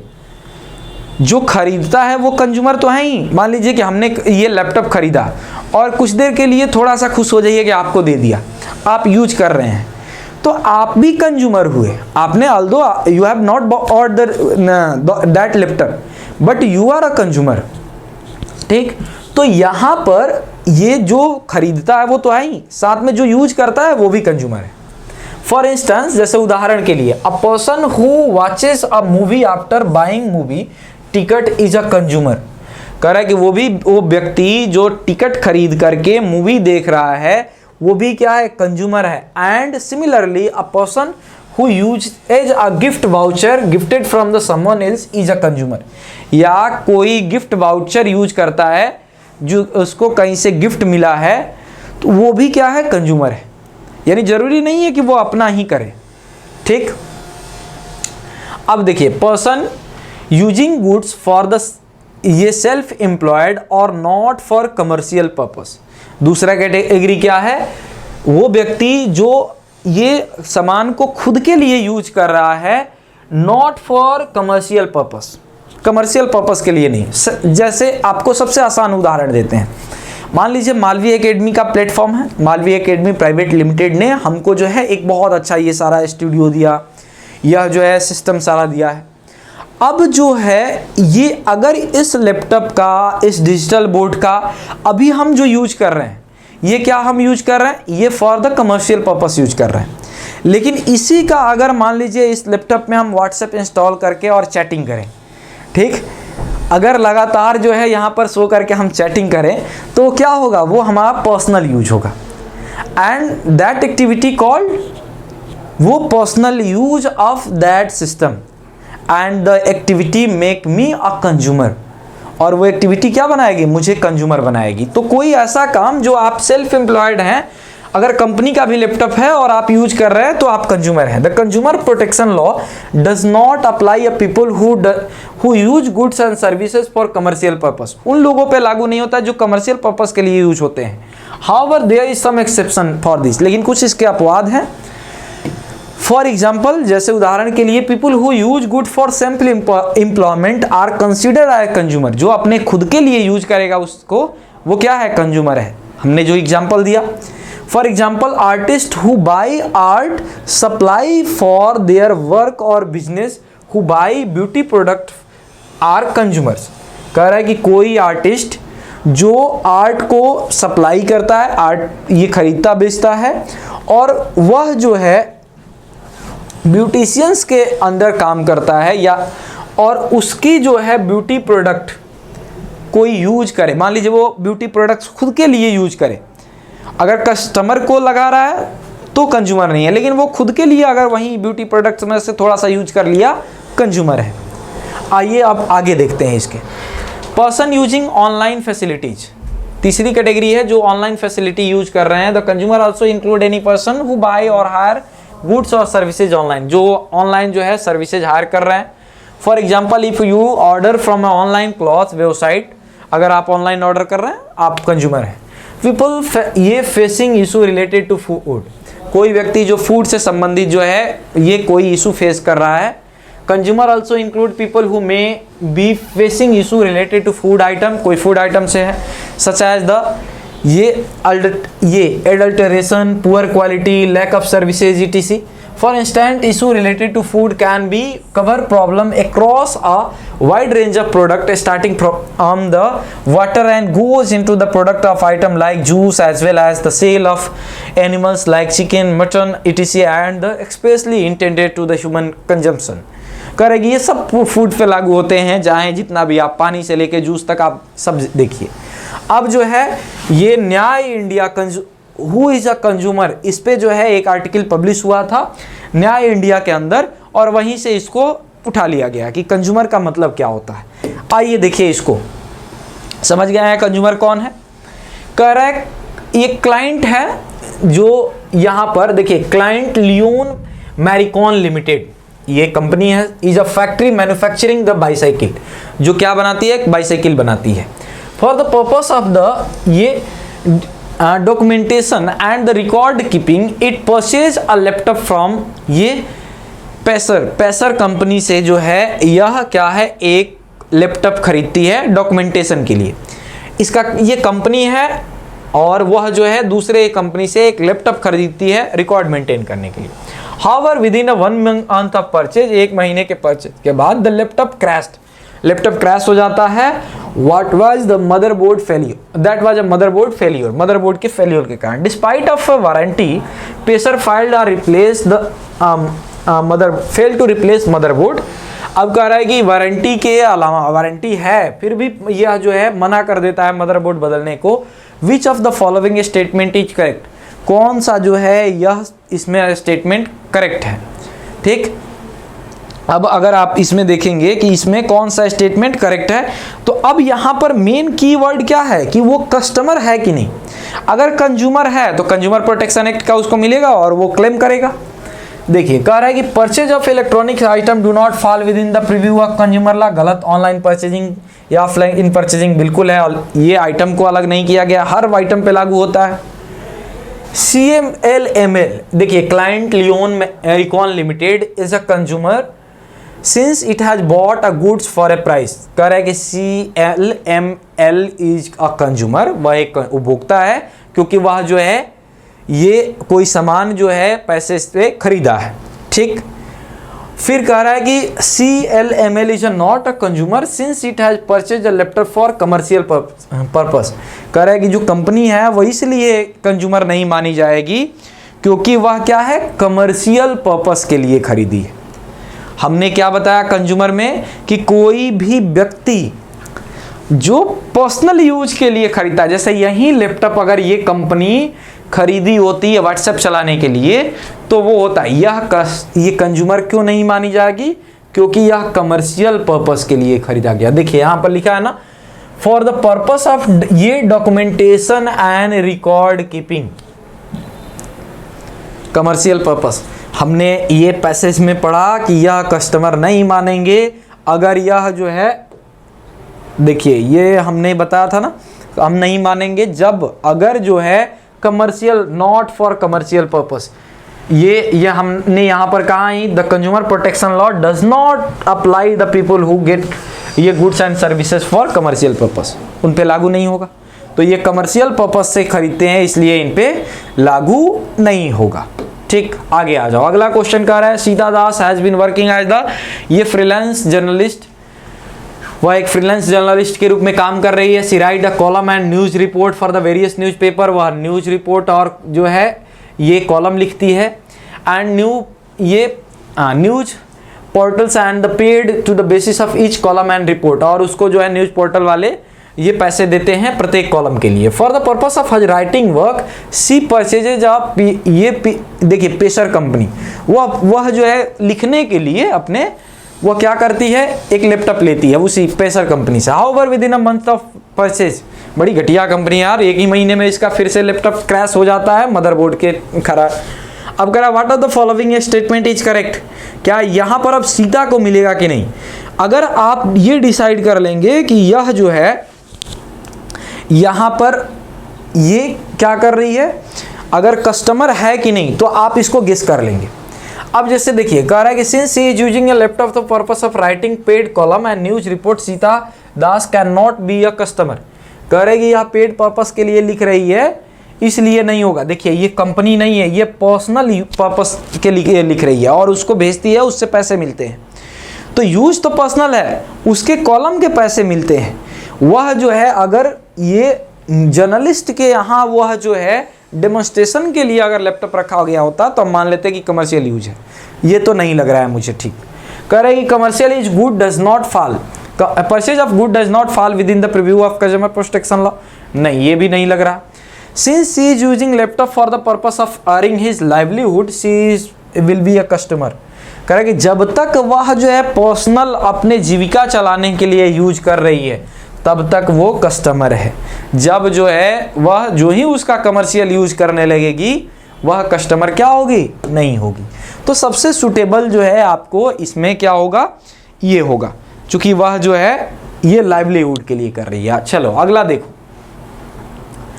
यहां पर एक ट्रस्ट है और वो ट्रस्ट जो है एक हॉस्पिटल चलाता है। ठीक, केसी ट्रस्ट है और केसी ट्रस्ट जो है एक हॉस्पिटल चलाता है। The hospital charges a fee from, ये पेशेंट, हॉस्पिटल जो है पेशेंट से चार्ज लेता है। The fee is however 30% less than the commercial rate for all services and medical device sold to patient. ये जो है जितने पेशेंट्स को बेचे जाते हैं वह फी यह जो से वह कमर्शियल जितना रेट है उससे 30% कम लेता है। द हॉस्पिटल परचेज ऑफ ये पेस मेकर फ्रॉम द ये Saint Roots the globally reputed manufacturer of pacemaker. अब हॉस्पिटल क्या करता है, एक पेस मेकर खरीदता है। पेस मेकर ये एक तरह के आप मान लीजिए हार्ट में लगाने वाली जो है, ये SNA नोड जब फेल हो जाता है तो हार्ट में लगाने के लिए पेस मेकर यूज करते हैं। ठीक है, तो to be resold and use by patient, वह जो है बेचने के लिए किसको, हॉस्पिटल ने खरीदा है जो रीसोल्ड करेगा अपने पेशेंट को।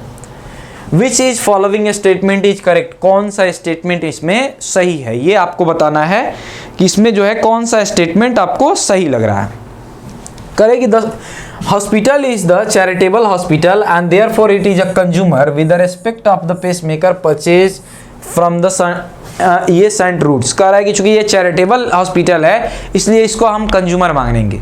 नहीं, ये देखिए ये चैरिटेबल है लेकिन फिर भी आप देखोगे पैसे तो ले रहा है, तो यह तो एक तरह से आप देखोगे यह सुटेबल नहीं लग रहा। अगला देखिए, the hospital resale the pacemaker and patient therefore can not consider as the consumer with the respect of the pacemaker purchase from the Saint Roots. चूंकि यह फिर से रीसेल के लिए ले रहा है इसलिए ये कंज्यूमर नहीं हुआ। कंज्यूमर कौन हुआ, कंज्यूमर हुआ वो पेशेंट जो ये खरीदेगा।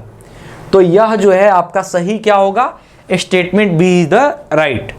तीसरा देख लीजिए, the hospital resale the pacemaker at a discount and therefore is can be consider, नहीं डिस्काउंट पे भी नहीं, आप कितने भी बेचें, आप 1 रुपए में भी बेचें, अगर उसको रीसेल कर रहे हैं तो आप क्या हैं, आप कमर्शियल काम कर रहे हैं और कमर्शियल काम कर दिए तो आप ये कंज्यूमर नहीं हुए, कंज्यूमर प्रोटेक्शन लॉ आप पे लागू नहीं होगा।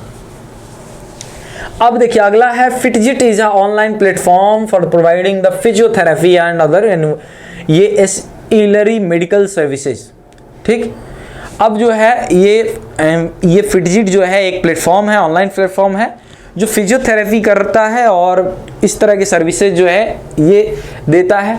Amit Ghosh book a physiotherapist on Fitjit for 3 months by the paying an amount of 25,000। ये अमित घोष जो है 25,000 रुपये दे करके वो 3 महीने के लिए एक फिजियोथेरेपिस्ट ये क्या करते हैं, बुक करते हैं। Fitjit guarantee to the availability of qualifying physiotherapy for a duration. However, Fitbit failed to provide a qualified physiotherapists and the person who were not sent for first to visit had no training or certificate in field। कह रहा है कि इस तरह के एक जो है क्वालिफाइड फिटजिट प्रोवाइड ये फिजियोथेरेपिस्ट की प्रोवाइड कराने की बात हुई थी, वह जो है नहीं करा पाता है और वो जिसको भेजता है पहले 2 विजिट के लिए उसके पास ना तो कोई ट्रेनिंग रहती है ना कोई सर्टिफिकेशन रहता है। Amit Ghosh seek to proceed against Fitjit under consumer protection law. वह जो है कंज्यूमर प्रोटेक्शन लॉ के तहत जाना चाहते हैं। विच of the following statement is correctly inferred. तो कह रहा है कि इसमें कौन सा स्टेटमेंट जो है ये सही तरीके से लागू होता है।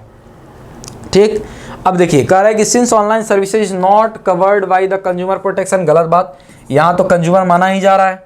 ठीक, कंज्यूमर माना जाता है, ऑनलाइन सर्विसेज के लिए भी कंज्यूमर माना जाता है, तो ऐसे ही गलत। कह रहा है कि इन सर्विसेज इज नॉट कवर, ये कंज्यूमर प्रोटेक्शन लॉ कह रहा है कि सर्विसेज नहीं कवर होती है, ये भी गलत। गुड्स और सर्विसेज दोनों होती है। Since online services is covered by the consumer protection law Amit Ghosh shall be consider as, ये सही है कि चूंकि ऑनलाइन सर्विसेज में कस्टमर माना जाता है तो ये कस्टमर हुए, सही बात है। आज का देखते हैं लास्ट क्वेश्चन। ठीक, कह रहा है कि जितेश शाह परचेज ये फ्रॉम द ये ब्रीथ एजी अ कंपनी ये सेलिंग द रेस्पिरेटरी डिवाइस, यह जो है एक रेस्पिरेटरी डिवाइस जो है परचेज करते हैं ये जितेश शाह जो है। ये न्यू से अब देखिए ये नेबुलर जो डिवाइस है फॉर हिज सन, अपने बेटे के लिए खरीदते हैं Jitesh Shah, for the use of the ये क्लियरिंग हिज नोजल पासेज, उसके जो है नाक जाम हो जा रहा था बार बार उसके लिए। The nebuliser was the however defective, वह जो है डिफेक्टिव निकलता है and led to the severe the respiratory distress from the Jitesh, और वह जितेश को और भी ज़्यादा उससे परेशानी होती है। Jitesh is considering filing a complaint against the ये Breathe Easy under the consumer protection law, जो ब्रीथ इजी कंपनी है उसके तहत जो है वह क्या करते हैं, वह एक कंप्लेंट फाइल करते हैं। विच of the following statement can be correctly inferred, कह रहा है कि तो इसमें कौन सा स्टेटमेंट जो है बिल्कुल सही है। ठीक, अब सेम बात आपको वहीं इसमें देखना है कि यह जो है वो कंज्यूमर है कि नहीं। ठीक, वह जो है उनको कंज्यूमर मान रहा है कि नहीं। कह रहा है कि since Jitesh Shah did not purchase the device from the Breathe Easy he can not be consider ये consumer with respect of to the Breathe Easy. कह रहा है कि जितेश शाह ने नहीं परचेज किया, इस कारण से यह जो है वह क्या होंगे, ये कंज्यूमर नहीं होंगे। अब ये बताओ यहाँ पे तो डायरेक्ट लिखा है कि जितेश शाह परचेजेज, ठीक, यह तो डायरेक्ट ये कह रहे हैं कि वो जो है परचेज करते हैं, तो ये तो ऐसे ही गलत हो गया।